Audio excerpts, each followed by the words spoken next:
ஹரே கிருஷ்ணா. பவிஷ்யோத்தர புராணத்தில் பகவான் ஸ்ரீ கிருஷ்ணர் யுதிஷ்டிரருக்கு அவருடைய வனவாச காலத்தில் அந்த கஷ்டத்திலிருந்து வெளியில் வர்றதுக்காக கிருஷ்ணர் ஒரு மந்திரத்தை உபதேசம் பண்ணார். அது என்ன அப்படின்னு சொன்னால், சனீஸ்வரன் பகவான் நரசிம்மருக்கு செய்த ஒரு பிரார்த்தனை பாடல். ஸோ அந்த ஒரு பிரார்த்தனையை யாரெல்லாம் செய்கிறாங்களோ அவங்களுக்கு பகவான் நரசிங்கருடைய பூரண அனுகிரகம் கிடைக்குது, சனீஸ்வரனுடைய பாதிப்பும் விலகுது அப்படின்னு சொல்லி பவிஷ்யோத்தர புராணத்தில் சொல்லப்பட்டிருக்கு. அந்த பிரார்த்தனை பாடல் தான் இப்போ நம்ம பார்க்க போகிறோம்.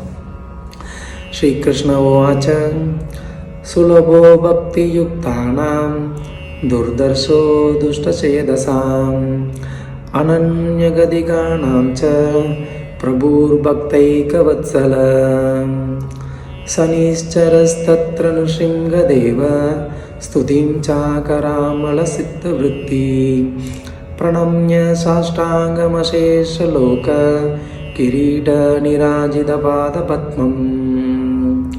శ్రీశనిరువాచ యత్పాదపంకజరజ పరమాదరేణ సంసేవిదం సకలకల్మషరాశినాశం కళ్యాణకారకమశేష నిజానుకాణాం సత్వం నృసింహ మయి దేహి కృపావలోకం.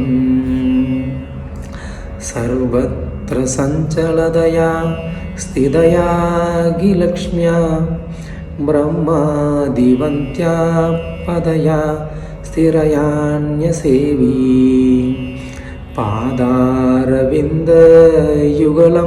పరమాతరేణ సత్వం నృసింహ మయి దేహి కృపావలోకం.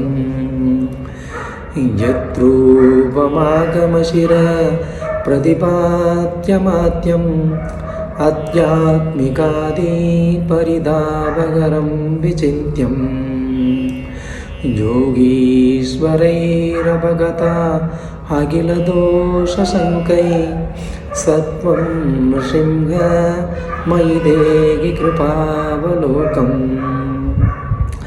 ప్రహ్లాదభక్తవససా హరిరావిరాసే స్తంభే హిరణ్యకశిపుం అవతారభావ ఊర్వో నిదాయ ఉదరం నగరైతదార సత్వం నృసింహ మయి దేహి కృపావలోకం.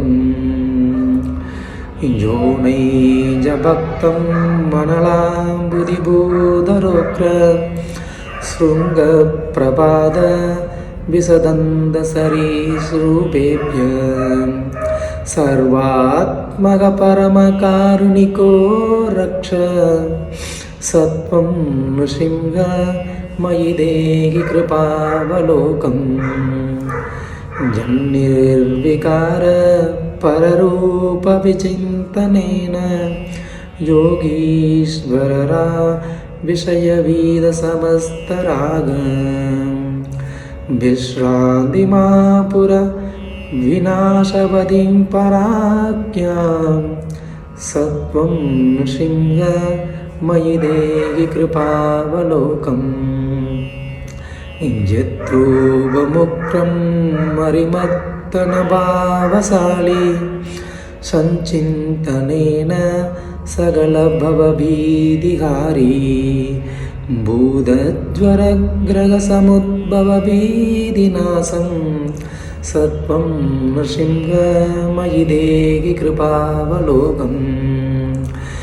యస్యోత్తమం యశ ఉమాపతిమగ్రజన్మ శక్రాదిదైవదసభాసు సమస్తగీతం శ్రుత్వైక సర్వ సమల ప్రసమేకదక్షం సత్వం నృసింహ మయి దేహి కృపావలోకం. శ్రీకృష్ణ ఉవాచ యుక్తం శ్రుత్వా స్తుతిం దేవ శనీనా కల్పితాం హరి ఉవాచ బ్రహ్మవృందస్థం సనీతం భక్తవత్సల. శ్రీనృసింహ ఉవాచ ప్రసన్నోహం సనే దుభ్యం वरं वरय शोभनं यं वाञ्छसि तमे त्वं सर्वलोकहितावगम्। श्रीशनिरुवाच नरसिंहत्वं मयि कृपां गुरुदेव दयानिधे मद्वासरस्तव प्रीतिकर स्यात् देवतापदे। मत्कृतं त्वत्परं स्तोत्रं शृण्वन्ति च पठन्ति च सर्वान् कामान् पूरयता तेषां त्वां लोकभावना।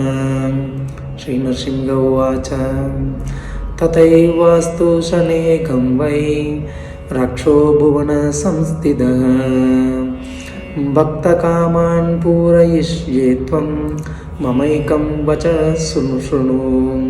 त्वत्कृतं मत्परं स्तोत्रं य पठे शृणुयाच्च य द्वादशाष्टं जन्मस्तात् त्वद्भयं मास्तु तस्यैव।